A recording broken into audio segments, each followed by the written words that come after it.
Mga kababayan, kahapon po, o the other day, nagkaroon ng medyo mainit na sagutan.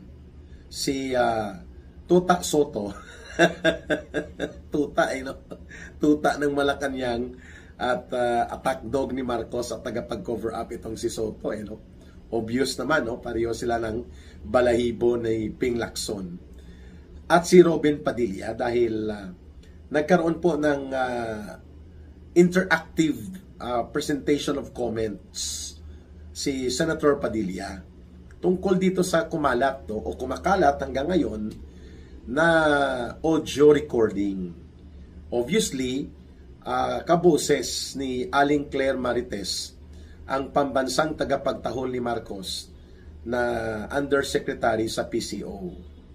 At parang pinapagalitan niya tungkol po sa usapin ng pera at operations ng mga vloggers na pinupunduhan obviously ng Malacanang. In fact, nagkaroon na po ako dyan ng isang series na sa estimate ni Senator Marcoleta, hindi bababa sa 1 billion pesos ang nagagastos o pinupundo para sa mga vloggers, keyboard warriors o tinatawag na keyboard zombies, trolls, no, ni Marcos at nila Lisa upang mag-atake sa public opinion, manira at mag-intriga sa mga Duterte political groups and lalo na kay Pangulong Duterte at kay Sara Duterte.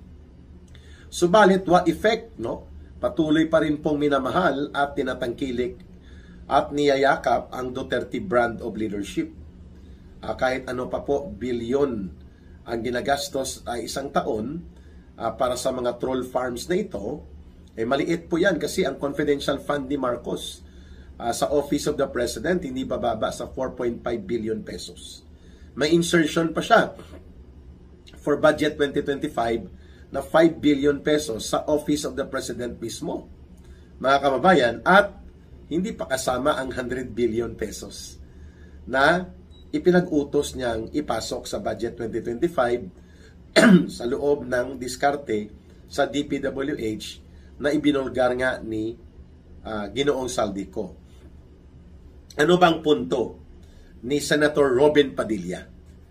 Ang punto ni Senator Robin Padilla na magpaliwanag si Claire Castro kasi obvious na ang boses kaboses niya.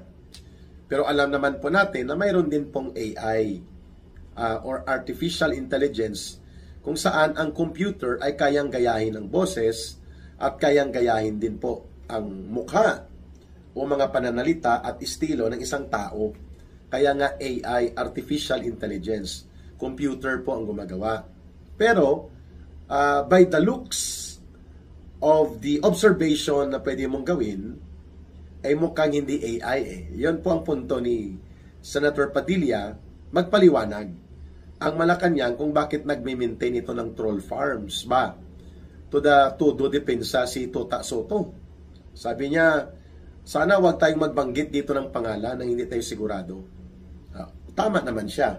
Hindi naman binanggit basta-basta lang ang pangalan ni Aling Claire Marites Castro out of nowhere but with context. Nagtatanong si Senator Padilla. At sabi ni Tuta Soto, ipadala na lang natin kaya yan sa NBI para sa kanilang voice print analysis. At siyempre, nag-insist si Senator Padilla. Ang punto niya, maliban dito sa audio recording na kumakalat about kay Claire Castro, na tinatanong niya kung si Claire Castro nga ito, ay ang kumakalat din na video na inaamin ni Marcos Jr. na nung panahon ng eleksyon talaga, hanggang ngayon, ay mayroon silang troll farms o kaya trolls upang magsagawa ng social media operations for disinformation, misinformation, fake news, fake information. Yun po yun ang punto ni Senator Robin Padilla. Aba, todo depensa din si Tuta Soto. Sabi niya, joke lang yun ni PBBM, ni Marcos, ni Pangulong Marcos. Huwag na nating patulan at palakihin. Wow, talaga ha. Ang punto dyan ni Senator Padilla, tatlo. Kung ang Malacanang as the Office of the President gumagamit ng pundo pampubliko, pera ng mamamayan, at ginagamit sa kalokohan at katarantaduhan kagaya ng troll farm operations, sa disinformation, fake news, and public opinion operations upang linlangin at lituhin ang taong bayan, may pakialam ang taong bayan.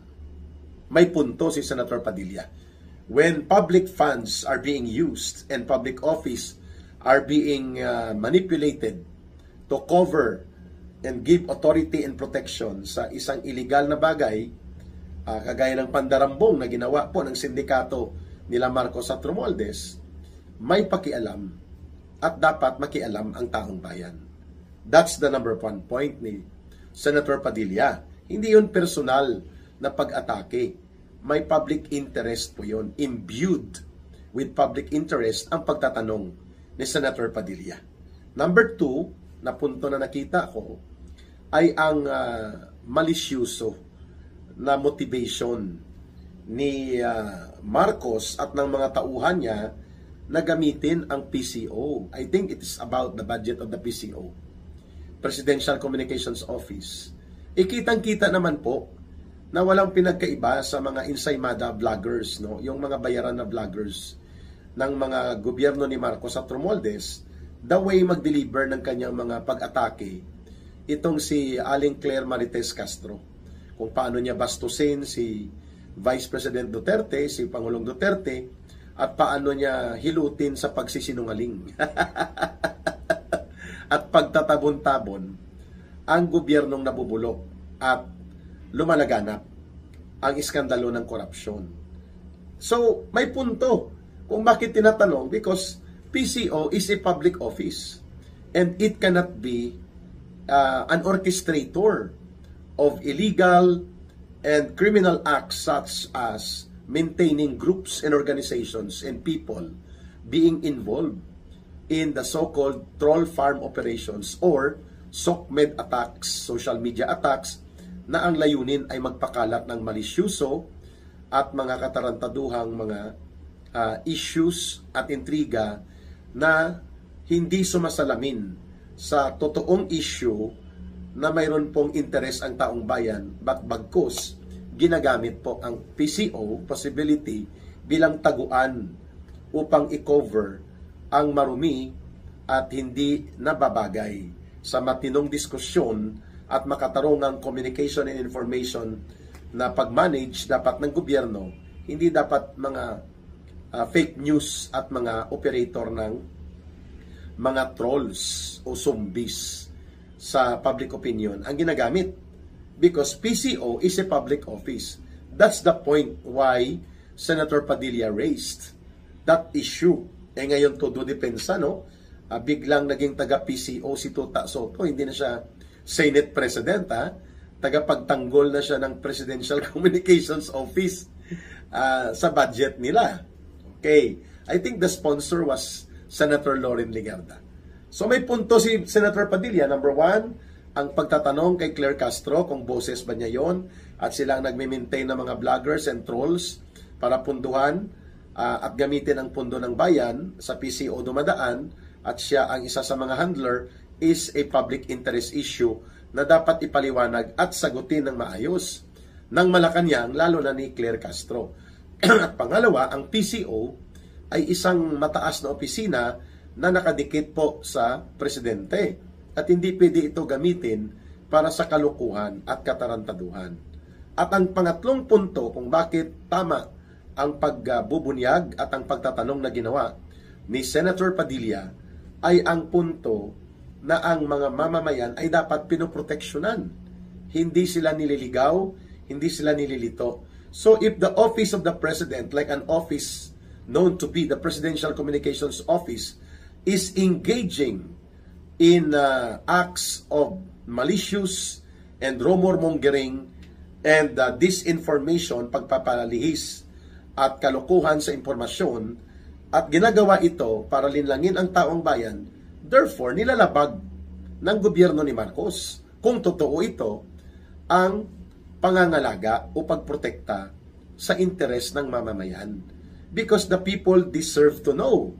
And the people deserve and have the right to correct and proper information regarding the policies and programs of the government, including issues affecting public interest and public policy.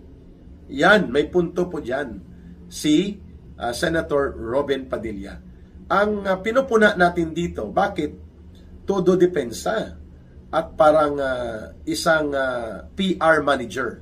Pag sinabi pong PR manager, public relations manager, ang akto ni Tota Sotto, kung makaasta ito at kung si Ping Lacson ay wala nang pinagkaiba pag nagsalita ito, the way pinapackage nila Aling Claire Marites Castro, nila Larry Bobo Gadon, ang mga panluloko ng mga pahayag. No? Hindi na nag-iiba ang kanilang balahibo. So, huwag ka namang magpaka-obvious Senator Tota Sotto. Tinawag ka na nga ng mga netizens na Tota Sotto, hindi na Tito Sen kundi Tota Sen. Because you are acting as if you are special agents ng Malacanang, lalo na ni Marcos at ni Romualdez, sa pagtatakip at pagtatabon-tabon at pagmamasahe ng mga public opinion dahil gusto nyong pagtakpan at iiwas ang pananagutan ni Ginoong Marcos at nila Romualdez na kumparing buo mo dito sa kasal sa inaanak nyong si Maine Mendoza at si Congressman Arjo Atayde. Sobra ka naman pong nagpapaka-obvious, Senator Tota Sen. You better resign as senator and you become the PCO of Malacanang. Pwede naman po yun kung yun ang gusto mong gawin. But to use your position in the Senate para gamitin ito as special interest platform, using your power and your access sa poder at sa pondo ng Senado at ganoon din po sa posisyon mo upang ang mga katiwalian at mga mali na ginagawa na pinupuna dapat at ang Senado should be playing the role of an advocate for democratic balance. Ibig sabihin, nagbabalansi dapat tayo kasi ang House of Representatives, rubber stamp, pugad ng mga magnanakaw at mandarambong. Hindi ko sinasabi na walang mandarambong sa Senado, pero mas malala ang mandarambong at mga sindikatong magnanakaw na nasa House of Representatives. Dahil nandyan pa rin po ang influence ni Romualdez. Kaya, dapat ang Senado na lang ang magbabalanse para sa tinatawag nating the balance of democratic exercise of the people. Dapat ang pinapanindigan ni Sotto na hayaan mong dumaloy ang katotohanan and let those who are involved defend themselves before the bar of public opinion and before the bar of justice of law. Bakit ikaw ang nag-aabugadilyo? Kayo ni Ping Lacson ang very obvious na mga tirador at kontratirador para sa mga issue na sumasambulat na dapat ang sumasagot si Marcos at ang mga opisina sa ilalim niya. O kinondinan nyo ba ang pagpapatakas kay Bunuan? Hindi. Tahimik kayo. Pinaimbestigahan mo ba itong mga sila Undersecretary Jojo Cadiz? Pinatawag nyo ba ito sila Ulaybar na itinuturo na link ni Bersamin? Si Bersamin mismo at si Pangandaman? Para makita na ng taong bayan na Marcos and Romualdez are running a crime syndicate government that is so grossly involved in massive corruption and large-scale plunder, pandarambong ng malawakan at malakian sa kaba ng bayan. Kaya wag ka na pong mag-arte-artihan pa. Pwede kang mag-resign, Senator Tota Sen. And kayo ni Ping Lacson, mag-apply. Halimbawa, ikaw ang maging pinuno ng Presidential Communications Office ni Marcos kasi todo atake ka o todo depensa ka, nagtatanong lang naman si Senator Padilla. Pwede kang mag-apply doon, palitan mo na mga tao doon, at bitbitin mo siyempre si Aling Claire Marites Castro. Mawawalan po ng spices, mawawalan po ng flavor ang mga briefing sa Malacanang pag wala po ang tirador ni Marcos na tagapagtawol niya. na si Aling Claire Marites Castro. Hindi masaya, no?